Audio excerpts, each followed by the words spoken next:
৫ September রাতে নাইজেরিয়ার Cameroon সীমান্তের কাছে দারুল জামা গ্রামে সশস্ত্র হামলা চালিয়েছে বোকো হারাম।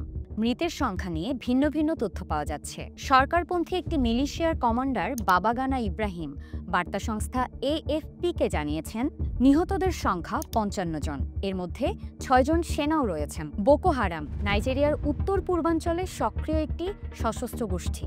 ২০০১ সালে মোহাম্মদ ইউসুফের প্রতিষ্ঠিত এই গোষ্ঠীর মূল লক্ষ্য ছিল পশ্চিমা শিক্ষা ব্যবস্থার বিরোধিতা ও শরিয়াভিত্তিক রাষ্ট্র প্রতিষ্ঠা।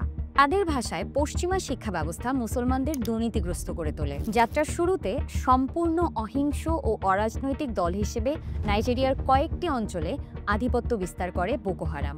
আধিপত্য বিস্তারকে কেন্দ্র করে ২০০৯ সালে বোকো হারাম উত্তরাঞ্চল থেকে সরকারি বাহিনীকে তাড়িয়ে দেয়। এটি বোকো হারাম বিদ্রোহ নামে পরিচিত। দেশটির সরকারি বাহিনীও বোকো হারামের ওপর সশস্ত্র অভিযান চালায়।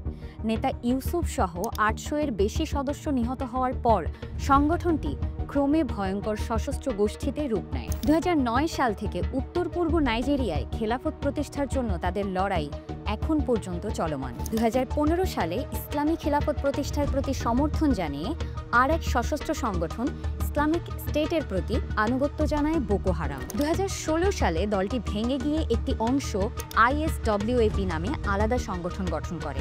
গুড গভর্নেন্স আফ্রিকা নামের এক অলাভজনক প্রতিষ্ঠানের হিসেব অনুযায়ী ২০২৫ সালের প্রথম ৬ মাসে সশস্ত্র গোষ্ঠীগুলোর কার্যক্রম বেড়েছে। শুধু আইএসডব্লিউএপির পক্ষ থেকেই প্রায় ৩০০টি হামলা চালানো হয়েছে, যাতে অন্তত ৫০০ জন বেসামরিক মানুষ নিহত হয়েছেন।